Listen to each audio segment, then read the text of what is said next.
Welcome everyone, good afternoon. Thank you for joining us on this introductory webinar of the Expert Review Journalism Project. My name is Paola Condemayta and I'm Operations and Communications Manager at Journalismfund Europe. So before we begin, I would like to inform you that this webinar will be recorded and it will be publicly available on YouTube.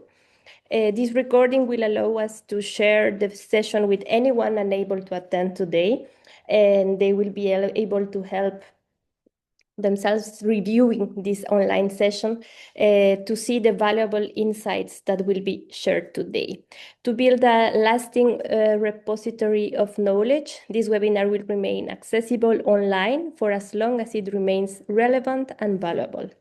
We are happy that so many people are interested in knowing more about this project, and that's the main objective of today's session, where we will be discussing what is the Expert Review Journalism Project about, the European Cross-Border Grant Program, and this new perspective of the experts and project advisors approach, and also about the media management training. And we will also be sharing some practical examples of the collaborations with experts in a journalistic investigation.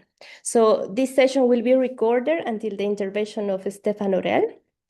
And then the questions and answers section will not be recorded and will be only available for the people that were present today. Okay, so thank you very much to all the people that registered. It's for us really encouraging to know that there is a lot of interest in this project. And once again, thank you for that. And please let us know if you have questions. You can share your questions on the chat already, and our colleagues will be checking it all the time to be able to answer the questions at the end of the session. Okay, so let's start. So this is the agenda for today. So we will be talking about the project, what is the Expert Review Journalism Project, that it has several components, and then we will give the floor to Edgars Spuravs from the Stockholm Economics School in Riga. And then we will talk about the European cross-border grants and this expert approach. And at the end, we will have some intervention of Stéphane Horel, where she will be explaining about how she did and how she and her team did this type of collaboration with experts in two different investigations. And then at the end, we will be answering your questions. So this is the project. As you can see on the visual, this project has two consortium partners, Journalismfund Europe as the consortium leader, and we have the Stockholm School of Economics in Riga. And these two organizations are collaborating in this project. And this project, it's a 2-year program that aims to provide resources and support to help investigative journalists and media organizations face and adapt to the critical challenges facing the journalism ecosystem on a local and European level through a combination of grants, the training program, and expert collaboration. So as I said earlier, this project has 3 main components. One of them is the European Cross-Border Grant Program that I will be explaining in a moment. Then we also have this training program on sustainability and media management that will be explained by SSE Riga.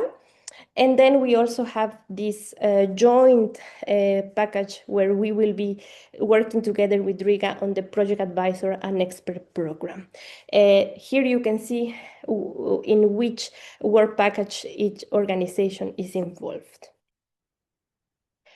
So having said this, now I will give the floor to Edgars, and he will explain more about this media management program. Everyone sees me now. Hello, everyone. I'm happy to be here. I'm honored that our project, Expert Review Journalism, has been approved by the European Commission granting authorities. We are also happy to be in consortium with the Journalism Fund, our dear partners, and to somehow continue initiated progress in, I guess it was 2021, when we did had a joint project called CB Local, or Cross Border Local. It is also good to see people joining today. I think it was above 400 who were registered at this point. Hopefully, most of those who are not present online will check the recording afterwards. And of course, it is always a good feeling that we can work hand in hand in supporting independent journalism and facilitate cross-border collaboration. So before I jump into my presentation, I'll briefly start with the introduction of our organization. I presume not all of you are aware of our existence. Our center was established now 16 years ago, realizing that independent media plays a critical role in improving government accountability and reducing corruption. And our mission was, and still is, to secure a sustainable future for independent journalism through education, specialized training, and of course, cross-border collaboration. So we are doing all this through three priorities that include investigative reporting, where we deliver support and training for journalists on how to investigate, as well as different security-related trainings. The second priority is sustainability and media management. And you notice that Paola already mentioned this statement, this term, and I will elaborate on this section with the next slide, where we'll discuss training program included in this specific project. And lastly, the third priority is networking and capacity building, where we foster this cross-border collaboration between journalists and media outlets. So as we start with the presentation, you already see I wanted to take a minute and to introduce the team who will be responsible for this particular project. So you see me. My name is Edgars. I'm the director of the center, and I will oversee the general project delivery, faculty involvement, reporting, as well as financial side. Together with me in this call is also my colleague Artis, who slowly transitions into all the technicalities that this project will bring. His responsibility will be communicating with all involved parties, participants included, as well as organizing travel, accommodation, and other relevant things for this project. Maybe just a second, Artis, maybe you can switch, you can say a couple of words so that people are aware that who are you and that you are in this call as well. And then I will take back the stage, if that's okay. Hello. I'm looking forward to working with you in the training program in Riga. It's a really exciting project, and yeah, I think it will be great. So looking forward. Thank you. Thank you, Artis. Is my mic on? Okay, it's on. So we can go on to the next slide, which includes the main informational block, which is the concept of the project that concerns the training program. And yeah, so as we have quite limited time, I'll try to move forward and explain the work package that includes sustainability and media management program. Maybe a small step back with noting that the Stockholm School of Economics in Riga mini MBA program for media managers is quite unique in Europe, as well as in European candidate states from last year, as it is specifically tailored to the needs of media professionals in terms of time and applicability. So we usually have 4 models happening in a hybrid setting, spread throughout the time of 5 to 10 months, depending on the format. And as part of this project, we will run a mini MBA program for 25 participants from across EU who hold different management positions. The training program is called Sustainability and Media Management, like mentioned before. It will consist of previously mentioned 4 models. In this case, the first model will be on business strategy and media management. The second one will cover marketing and media tech. Third one will be finance. And the final 4th model will be on leadership and networking skills. Each model will consist of 5 days, including additional sessions with mentoring. And I would say that the mentoring has always been an integral part of our programs, providing direct support to all the participants as they develop their individual projects throughout the training.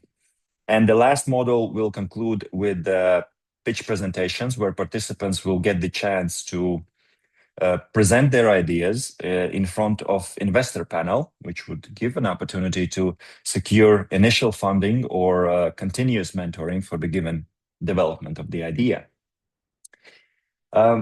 In each of our training programs, we work with recognized and international faculty. So maybe I will spend some time to mention all the people that are involved in the faculty of this project.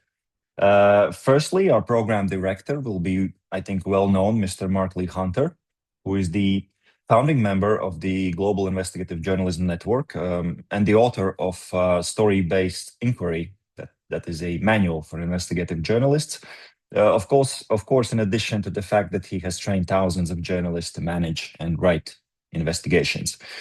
Mark, in this case, will not only oversee the overall curricula and faculty engagement, but also deliver a couple of sessions on his own, particularly in regard to crisis management. That's model number 1, and networking. That's the final model, fourth model. Within our faculty, we also have Jakub Parusinski, director at The Fix. The Fix is a media industry publication where Jakub focuses on media tech, product development and advisory work. He has more than 15 years of experience in the media sector, including as a journalist, editor, manager, publisher, and he's also the co-founder of Kiev Independent. So Jakub will deliver sessions within first model on media business strategy. Then we continue with marketing model, which will be under Kevin Davis's supervision. Kevin is the founder and lead business consultant at KLJD Consulting. He's a very experienced lecturer and strategist with a history of working across multiple industries. The third model, finance model, will be led by Dr. Natalia Tochelovska. Natalia represents a combination of professional and academic backgrounds. She has more than 15 years of experience in the largest finance and investment companies in the Baltics. And finalizing with the model number 4, leadership model, with Jenny Kutin, who is an award-winning investigative reporter, editor, and author with over 16 years in Swedish public service media. And in the last model, Jenny will specifically discuss leadership in context of newsrooms. So moving along, important note on the timeline. So within the presentation, you can see the dates already indicated. So call for applications will be announced in mid-March. This will be done through both consortium partner channels. So make sure you follow our socials and subscribe to our newsletters. Screening and selection of 25 participants will be done at the start of April. And finally, an opening of the training program will take place on site in Riga on 18th of May. Following with the second model in an online setting on 15th of June. Third model on site in Riga on 20th of July. And finalizing with the last model and graduation event in person in Riga on 21st of September. So I think at this point, maybe I will step aside and give the floor back to Paola about the context of experts, and then I will get back on with the project advisors, if that's good. Thank you, Edgars. So yes, now we will move to explain the European cross-border grants, and one component of that will be as well this project advisors and experts program. So the European cross-border grants is one of the most known grant programs of Journalism Fund. It was the first international grant program that we launched in 2009. So this grant program will be managed by 2 of my colleagues, who are Hande Chavez and then Alex Salens. So I will invite them to now jump in to say a few words, and they will be your main contact points for this grant program. So maybe we can start with Hande. Yes, hello. My name is Hande, so I will be one of your contact points for this grant program. I see many familiar faces, so looking forward to get in touch with you about the grant program and all your questions. Alec? Hi, everyone. I'm Hande's colleague. Also been a project coordinator here at Journalism Fund for the past year, managing the former cross-border local program that we had ending last year, as well as the microgrants for small newsroom program, which led to media innovation across Europe several different organizations, and I'm delighted to be part of this program here. And Hande and I will coordinate with you all to help you, assist you in applying and see you through this program with success. I will also take some responsibility to work with you on thinking about impact strategies throughout the course of your program. And then we've got several other components that we will be disclosing as time goes by about what we're offering in addition to just simply this grant funding. Thank you. Thank you, Hande, and thank you, Alex. So yes, they will be your main contact points in the pre-application sessions. If you have further questions after this session, you can contact them and they will be happy to reply to your questions. So coming back to the explanation of this relaunch of the European cross-border grants, it's important to say that the proposed projects that will be submitted for this grant need to have substantive news value and depth, while at the same time being original and innovative. The stories, as always, they need to be relevant to European audiences. That's mandatory. And then alongside the application for funding, the teams can also apply to receive support from a project advisor and work with an expert to enrich their investigation. Important to note for the people that know or that knew before the European cross-border grants, we used to have the mentors here. So we don't have mentors anymore, and now we have these project advisors and experts. And now I will, in a moment, I will explain you how this will work.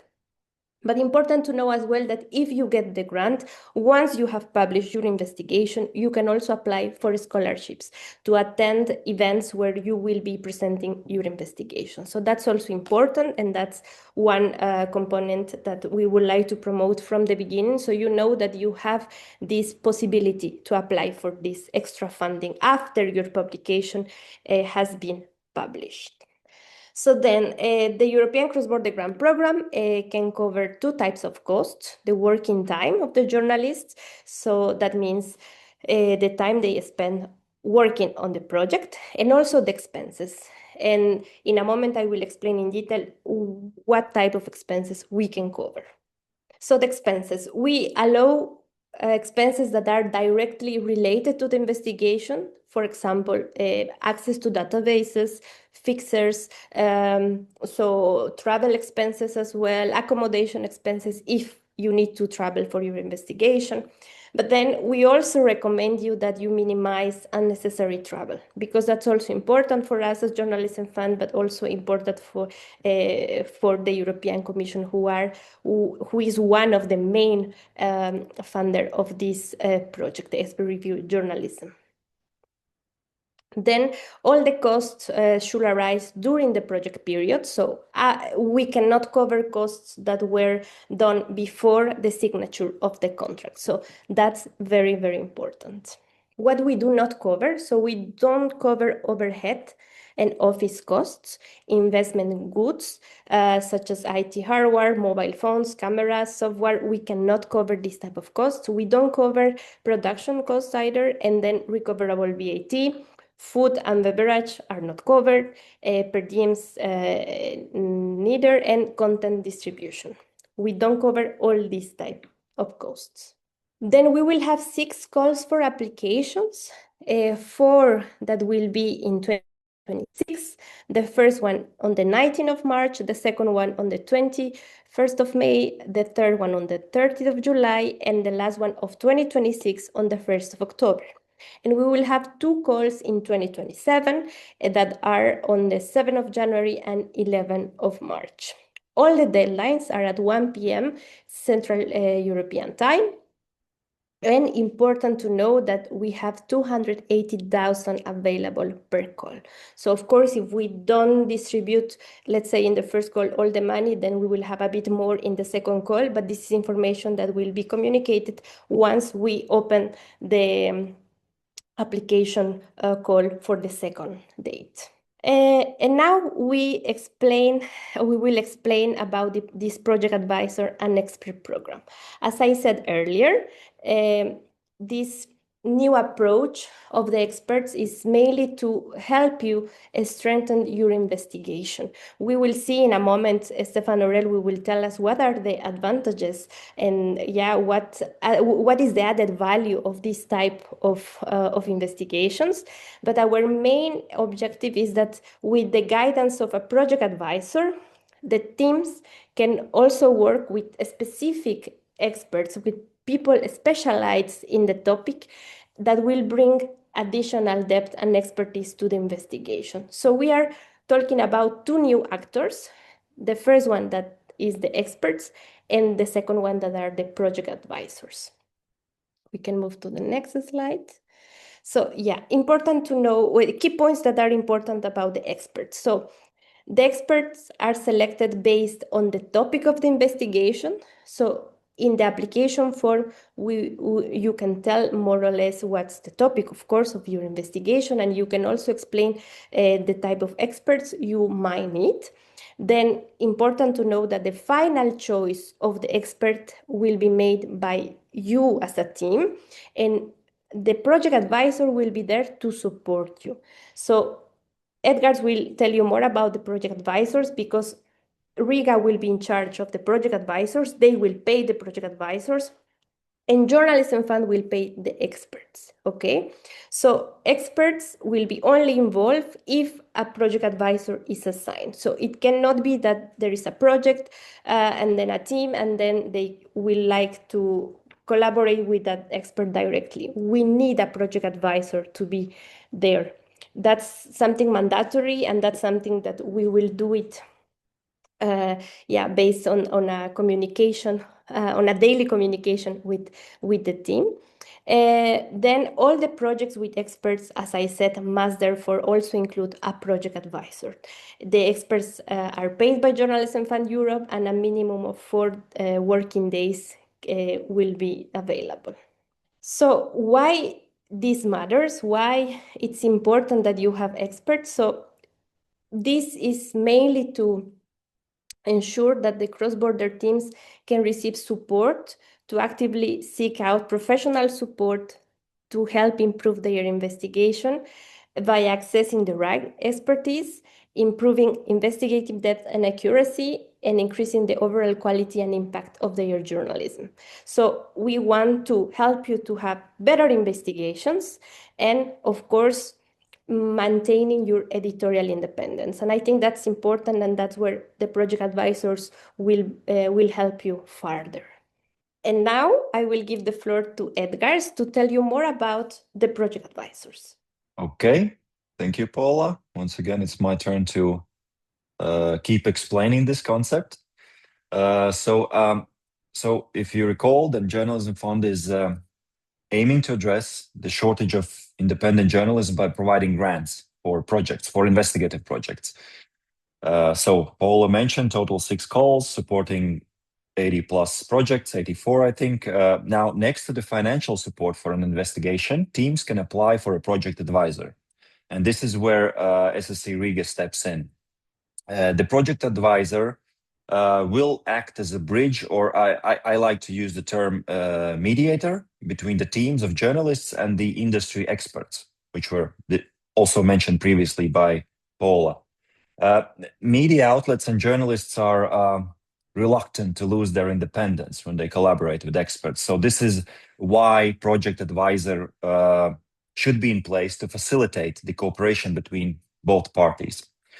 The role of the project advisor will be to help the team of journalists to find a relevant expert in the field of their investigation.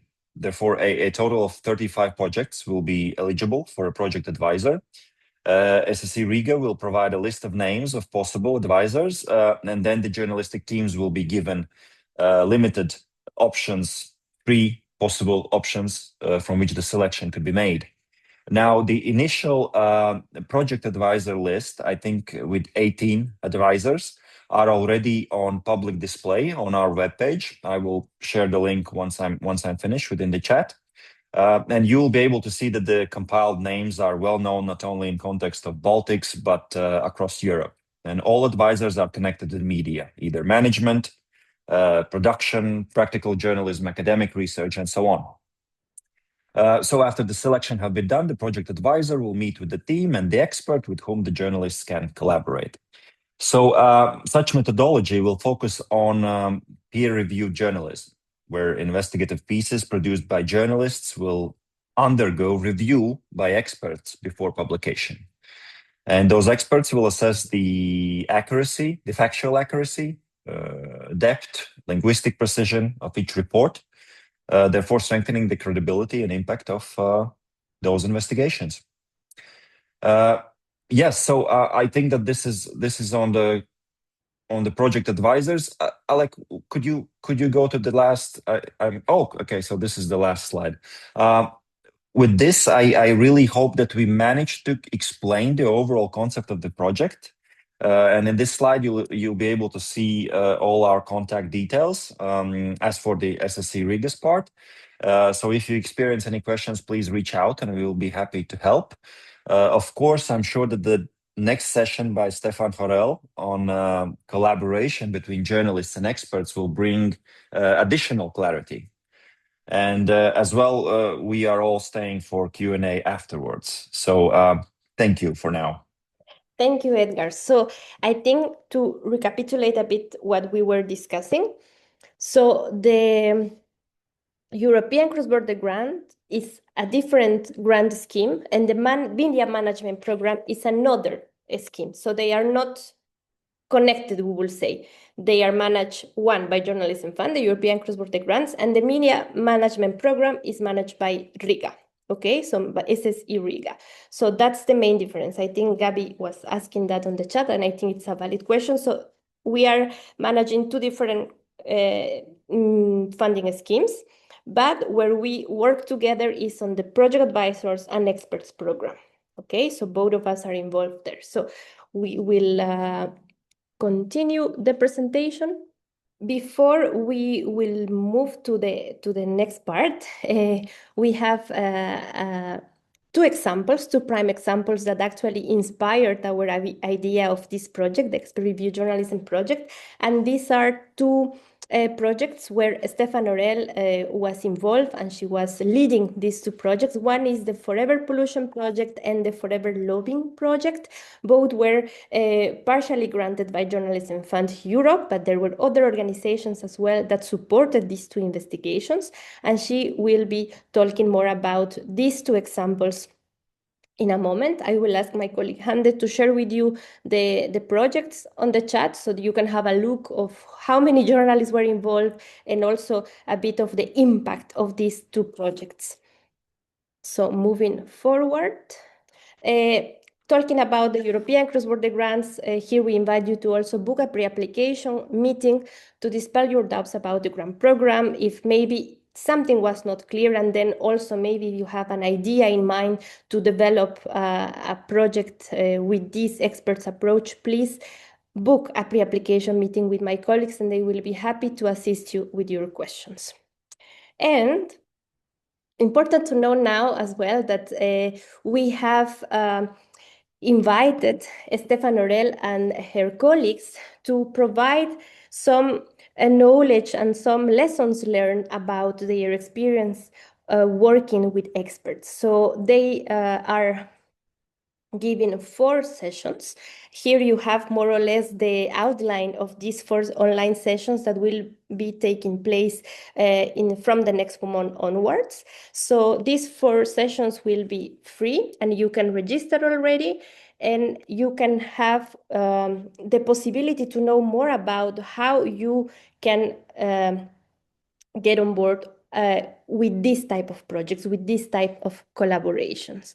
And on the next slide, you will find the QR code to the registration for these online sessions. And having said this, I just leave the floor to Stéphane, but before maybe we can share the contact email of the grant. So there you have the email where you can also write us with your questions about the grant program or also about this new component of the project and experts program.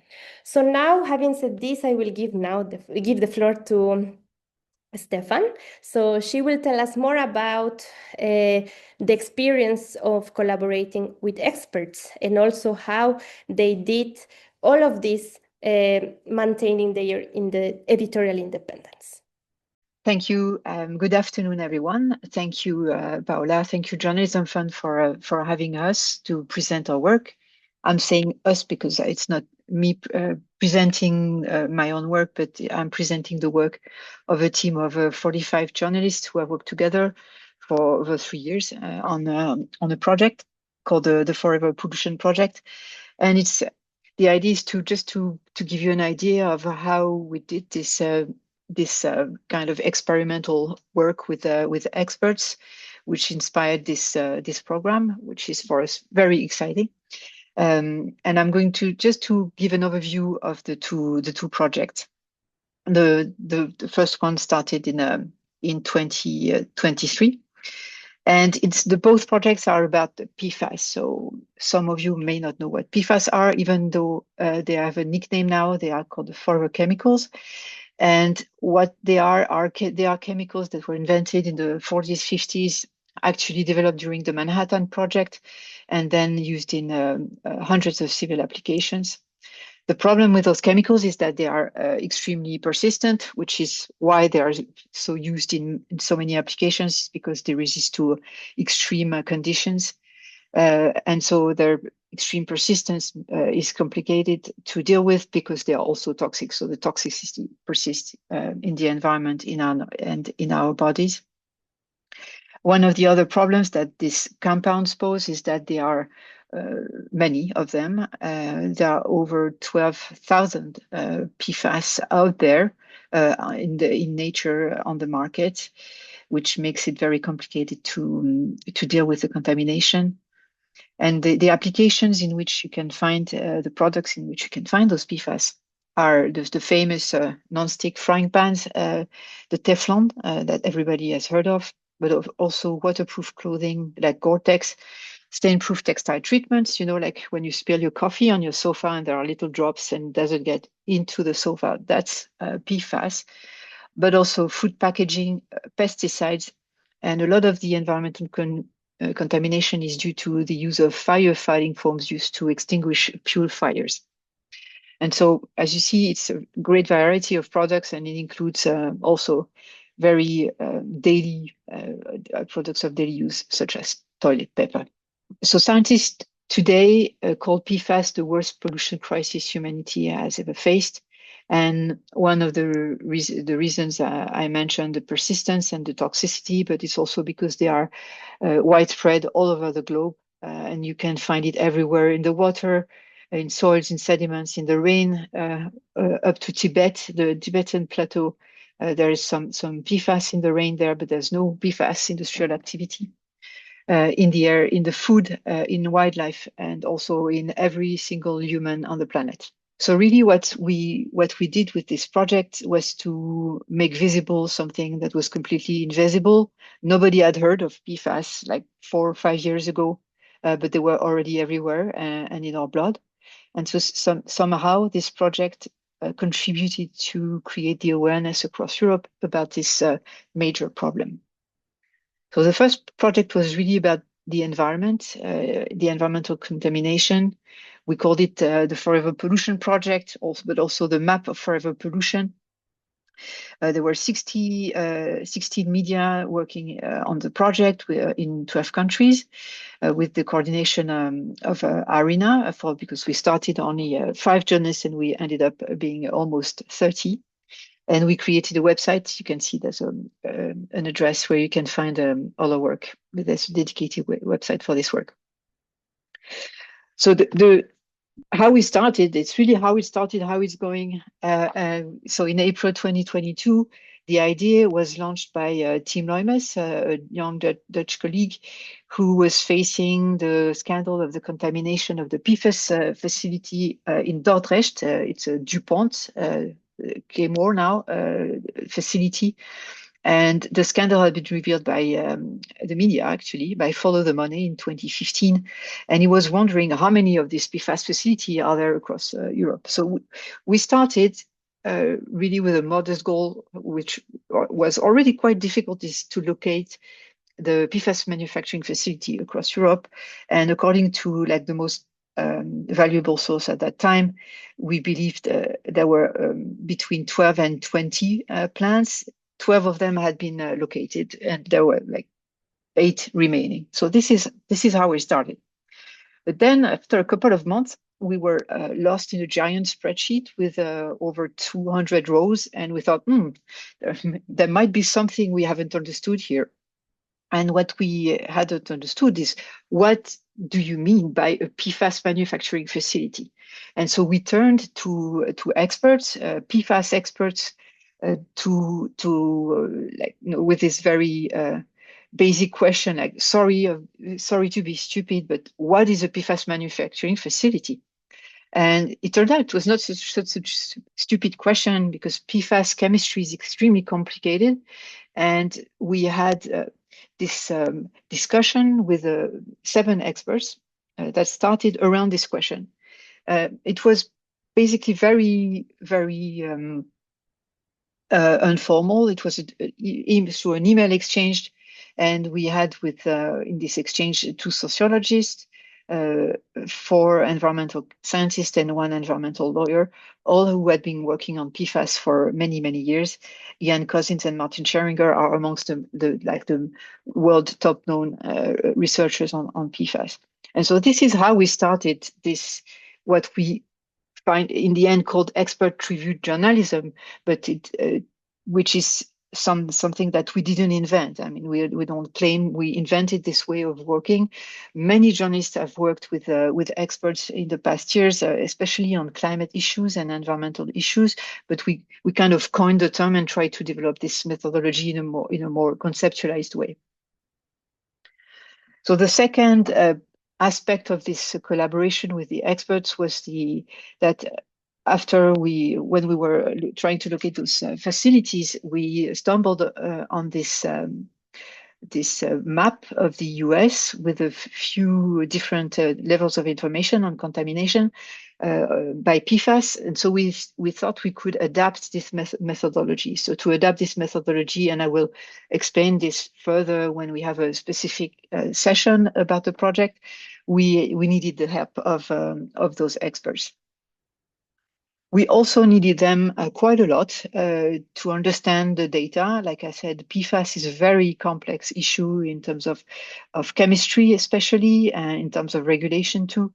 And so without the experts, it was completely impossible to make sense of this data. Another example of how we used, if I may use this term, our experts, is how to define a PFAS hotspot. Because when we were about to publish the map that showed the contamination of Europe by PFAS, we had thousands of dots. So we are journalists, we need to make a hierarchy of the information. We didn't want to scare the public. That was not the point, even though sometimes information is scary. So we asked them to define what is a hotspot. After which point do you need to be worried? So this was a discussion through emails that it was the first time that the definition of a PFAS hotspot was spelled out in writing when we published. Then final example is we published an interactive map. And each dot, when you click on the dot, there's an info box that appears, but we couldn't have all the information in terms of space. We had to choose a few PFAS for which there would be the information. So we asked the experts, if you could choose 6 PFAS, which would be the more interesting, the most interesting for the public and for public action. So this is just to say a few things that were used in our mind as expert reviewed journalism. And at the end of the project, we published a scientific paper with the experts in a reputed science journal, a high impact science journal, the #1 on environmental contamination, to share the methodology that we had developed with them. Then a couple of years later, last January, we decided to do a follow-up and to monitor the lobbying of the PFAS industry to block the regulation of PFAS at the EU level. We published the Forever Lobbying Project, this time with more journalists. So I said 30 journalists in the first project with 7 experts, and this time we were 46 journalists and 18 experts. I'm not going to go into the details of the partners, but you can also find the lobbying part on the website of the project. So this time the expert review journalism aspect was more thought through because we had experienced it in the first place. We thought, let's have it in a more refined way. So we had experts for sometimes just one precise question, like for example, can you get rid of fluoropolymers, that's plastics with PFAS, by burning them? So we found the expert to answer this question. But for we had 2 main pillars in the project. The first one was to evaluate the cost of cleaning up Europe from PFAS. And for this, my colleague Raphaël Aubert from Le Monde and Evridiki Bersi at Reporters United in Greece, they teamed up with Ali Ling, who's a researcher in the United States, and Hans-Peter Arp, who's a Canadian Norwegian, to develop a methodology to evaluate this cost, something that had never been done before. So the result was that we found that it would cost 2 trillion euros over 20 years to decontaminate the priority places in Europe, and that's an underestimation. Again, more details will be provided in the dedicated session. Then the second pillar of the project was to submit the lobbying arguments of the industry to what we call the stress test. Stress test is not the same as a fact checking. The idea was to compare statements by the industry with the state of the science. So it means, is it correct? Is it scientifically correct to say that you can burn fluoropolymers, for example, and get rid completely of PFAS? And to do this, a few of us worked with Gary Fuchs. He's a corporate harm researcher at the University of Bristol in the UK. And what we did was to analyze the different types of arguments. So that's one of the categories that we identified. It's the science arguments, and this methodology allowed us to conclude that most arguments used by industry were straight from the corporate disinformation playbook, and none of them was true and science-based. So this stress test methodology is available on our website. We think it can really be improved, and we hope it can be reused by colleagues, because it can be very useful to investigate lobbying live and not post-mortem, like it's usually done when it's too late for the public to participate in the discussion. And then finally, the last part of the project was to release over 14,000 documents on PFAS that we have collected, and that's another sort of collaboration with experts. So our experts for this were Corporate Europe Observatory. It's a civil society organization, a lobbying watchdog based in Brussels, and one of their specialty are freedom of information requests. So Vicky Khan at CEO filed dozens of access to document requests to the EU institutions and shared them with us. And with the sharing of the documents, there was the sharing of our own analysis of the situation, which was extremely valuable for our work. And then all those documents we shared on 2 university repositories with the help of one of our experts. And then just briefly to conclude, we don't think there's a specific recipe to work with experts and to do expert review journalism. Each project will have a specificity, but there are some general ideas that we can share to have a win-win relationship between journalists and experts. So the win for us journalists is you can have really super sound methodology to do your work. So there's a high level of rigor and of quality, and also it gives a huge a level of credibility to your journalism. But then the win for experts is that they will get data that they would never have without this work. The impact is, of course, much more important than any scientific paper.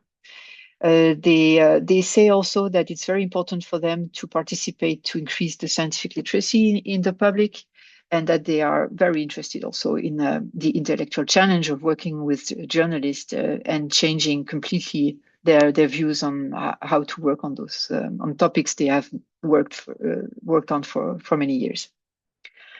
And that was my last slide. Thank you very much, Stéphane. So we will be hearing more about these two projects and the collaboration in the online sessions that they will be giving in the next months. We will have one in February, March, April, and May. So we have 4 sessions. They are free, so you can register to know more about it, because as Stéphane said, it's quite a new approach. They implemented it, and we were inspired by their collaborations, and that's why we wanted to launch this European cross-border grant program with this new approach.